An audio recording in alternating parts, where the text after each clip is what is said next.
এই দেখো, এটা হচ্ছে বজুরি ট্যাংরা বলে। মানে ট্যাংরা মাছগুলোর গায়ে এরকম ডোরা কাটা দাগ থাকে। ভালো করে দেখলেই তোমরা বুঝবে। বাজারে কিন্তু অনেক রকম ট্যাংরা মাছ পাওয়া যায়, তার মধ্যে সবচেয়ে টেস্ট এবং সবচেয়ে দামি কিন্তু এই বজুরি ট্যাংরা। মানে 900 টাকা, 1000 টাকা, 1200 টাকা, 1400 টাকা কিলো এই ট্যাংরা। এইটুকুনি ছোট সাইজ, তাই কিন্তু 900 টাকা কিলো নিয়েছে।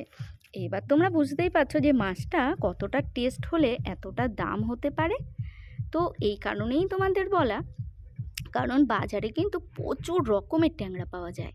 আর এই যে গায়ে দাগ কাটা দেখছো, সাদা সাদা কালো কালো, এই দাগটা দেখেই তোমরা কিন্তু ট্যাংরা মাছটা সবসময় কিনবে। আর এই ট্যাংরা মাছটা সত্যি কথা বলতে বাজারে খুব কম ওঠে, খুব রেয়ার, খুব রেয়ার, তাও আবার অনেক বড় বড় মাছের দোকানেই পাওয়া যায়। তো যাই হোক, এই ট্যাংরা মাছটা যারা খেয়েছো তারা তো জানো কত টেস্টি এই ট্যাংরা মাছটা। আজকে আমি অনেক দিন পর, বিশ্বাস করো, 3টে বাজার টপকে আমি 4 নম্বর বাজারে গেছি বাজার করতে, আর বহু দিন পরে আমি এই মাছটা পেলাম।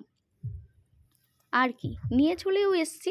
আর এইবার হচ্ছে হালকা করে এপিট ওপিট করে মাছগুলো ভেজে নামিয়ে নিলাম। মাছটা ভাজার পর তোমাদের দেখাই, একটু কচি মূলো আর আলু লম্বা লম্বা করে কেটে নিয়েছি। আর সঙ্গে কি দেব বলো তো? এই যে পেঁয়াজ কুচি, কাঁচা লঙ্কা চিড়ে রেখেছি, টমেটো আর ধনেপাতা।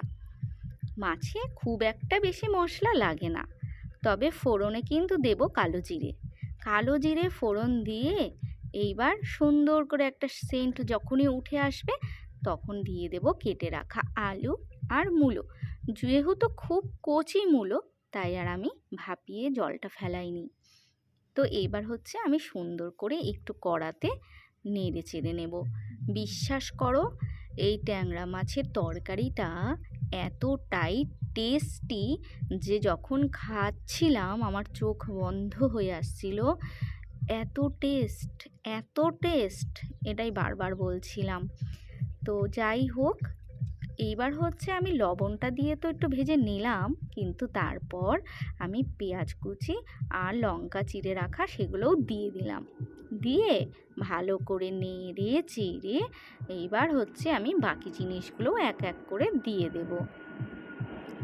তো যাই হোক, এইবার হচ্ছে সুন্দর করে আমি তো কষিয়ে নিলাম একটু পেঁয়াজ, কাঁচা লঙ্কা, আলু আর মূলোটা। এইবার দিয়ে দিলাম 1 চামচ জিরে গুঁড়ো, 1 চামচ হলুদ গুঁড়ো আর একটা মাঝারি সাইজের টমেটো। ব্যাস, এখানেই কিন্তু কমপ্লিট, আর কিন্তু আমার কিছুই দিতে হবে না। এবার ভালো করে নেড়ে চেড়ে জল দিয়ে দিলেই হয়ে যাবে কিন্তু আমার মাছের তরকারি। আর তোমরা অবশ্যই কিন্তু এরকমভাবে মাছের তরকারিটা করে খেয়ে দেখো, আর আমাকে কিন্তু অবশ্যই জানিও যে তোমাদের এই যে মাছের তরকারিটা আজকে যে আমি বানালাম, এই তরকারিটা কতটা টেস্টি। অবশ্যই তোমরা আমাকে কমেন্ট করে জানাবে। আর আমি তোমাদের বলবো একবার হলেও এই তরকারিটা করে খেও। আর ওই যে তোমাদের আমি বললাম, বাজারে কিন্তু অনেক রকম ট্যাংরা মাছ পাওয়া যায়, কোনো ট্যাংরা মাছই কোনো টেস্ট নেই, একদম জঘন্য বিচ্ছিরি বলা যায়। শুধু একমাত্র এই যে দেশি যে বজরি ট্যাংরা বলে, এই ট্যাংরা মাছটাই দারুণ স্বাদ হয়, মানে অতিরিক্ত টেস্টি। আর শীতের দিনে সব মাছের গায়ে একটু তেল হয়, তাই শীতের দিনে মাছটা একটু এক্সট্রাই স্বাদ হয়। তো এই কথা বলতে বলতে যখনই আমার মশলাটা একটু হালকা কষিয়ে নিলাম, তারপর আমি গরম জল ঢেলে দিলাম।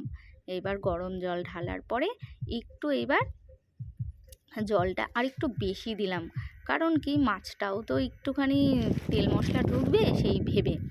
এবার আমি জলটা যখন ফুটে উঠেছে, তখন আমি দিয়ে দিলাম বেশ 1 মুঠো দেশি ধনেপাতা। জানো তো, ধনেপাতাও কিন্তু 2 রকম হয়, সেটা তো তোমরা জানোই। দেশি ধনেপাতাটার সেন্টটা একটু বেশি। তো যাই হোক, এইবার হচ্ছে আমি মাছগুলো দিয়ে দিলাম।